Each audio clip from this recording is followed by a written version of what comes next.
Alright, so I'm starting a new series to serve as a holdover until Scarlet and Violet.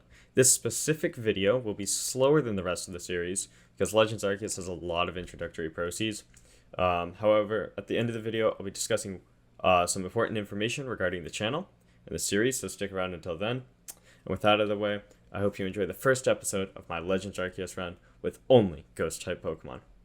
The game begins with us waking up to our new professor, Professor Laventon, and the 3 starter Pokemon standing over us, questioning us how we fell from a rift in the sky and are still alive. We get the Arc Phone, the source of all quests and the map in this game, as well as Pokeballs. Then we catch Cyndaquil, Rowlet, and finally Oshawott, the 3 starter Pokemon in this region. When we get to the Wallflower in Jubilife Village, Benny tells us we're not allowed in without being part of the Galaxy team. Luckily, we meet our rival Ray, who comes to our aid. Silene, the Galaxy team commander, also makes her first entrance. Then comes the infamous Potato Mochi cutscene that plays throughout the entire game. That night, the main plot point of the story occurs. Energy from all over the Hisui region coalesces. Oh, look, it's a Bidoof and a Beepro. But in other news, the energy strikes right on top of a big tree in the middle of a forest. The next morning, we receive our quest to go catch a Bidoof, a Starly, and a Shinx. Before we set out, Laventon lets us choose between 3 starter Pokemon. Rowlet, who would normally evolve into Ghost-type Decidueye, no longer does because of the new Hisuian evolutions. Instead, I picked Cyndaquil because of its new Hisuian evolution that is actually a Ghost-type. As we leave the town, we meet Volo of the Ginkgo Guild, have a battle with him, and easily win. Then the quest is easily completed by catching the Bidoof, the Starly, and finally, the Shinx. When we arrive back in Jubilife Village, we are told to visit Silene.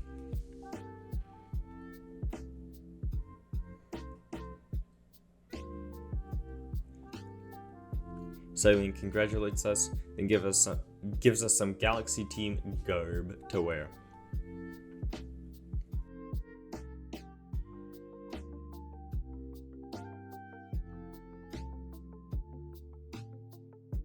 After we quickly change in our new house, we visit this man, Kamado, the leader of the Galaxy team.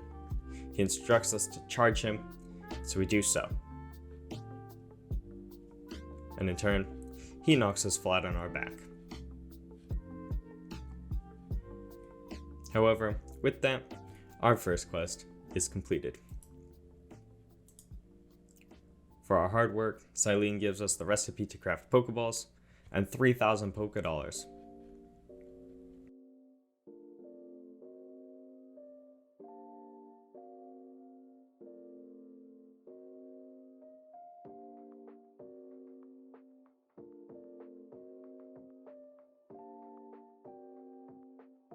Outside the Galaxy Team Hall, or the Galaxy Hall, Laventon gives us the Pokedex.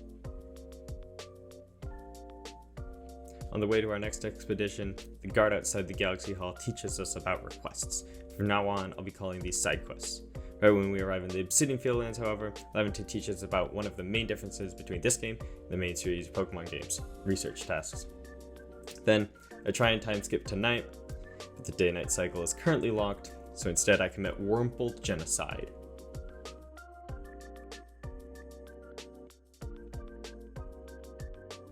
By completing Ray's quest, we get the recipe for potions, as well as a portable crafting kit.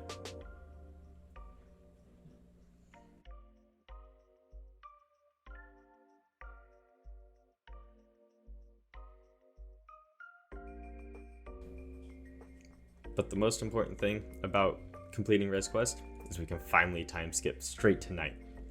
Right when my character wakes up, I run down the hill and proceed to catch many Drifloon.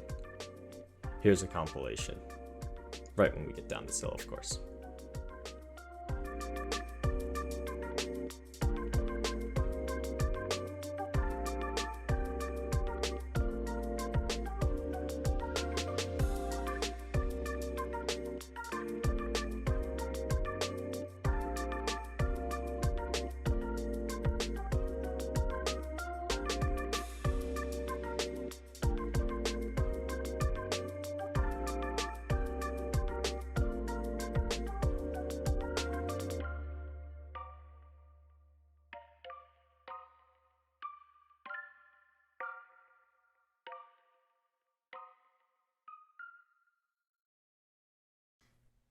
Then I pick my favorite Drifloon and I name it Zeppelin.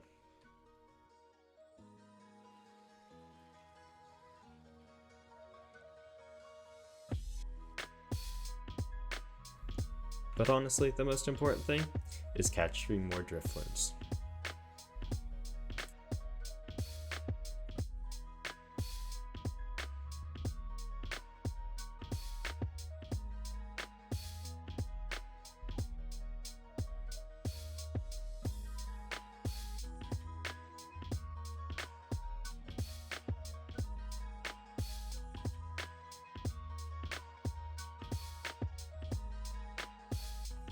About 5 minutes later, I'm ready to rank up. Lavington gives me the A-OK to go talk to Silene, so I do so. Silene gives me my first star, I complete another quest, and by the end of it, we're watching another Potato Mochi cutscene.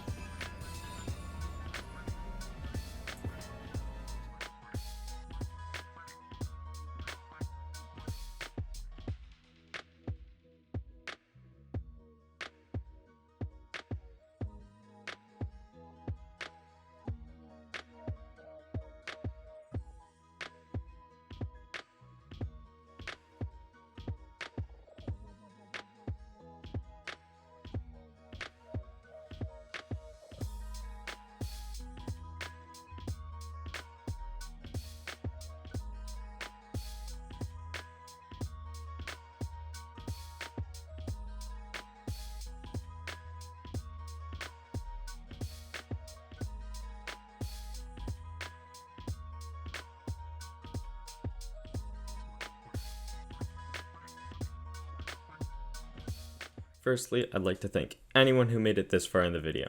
As I mentioned in the intro, I have some important things to talk about regarding this channel. Firstly, my upload goal is about 1 a week. However, that does not mean this specific series will be out every week. I plan to make this series a bi-weekly series because the style of video takes a lot longer to edit and record. The off weeks I'll still upload, but the content may be similar to the tier list videos that I've been posting recently. If you ever want to catch me recording and editing for the series, in the meantime, go check out my Twitch. I try and stream every weekday and sometimes Saturdays as well. You can find the general schedule in my Twitch bio. And with that, thank you for sticking through this. I hope you have a wonderful rest of your day. See ya.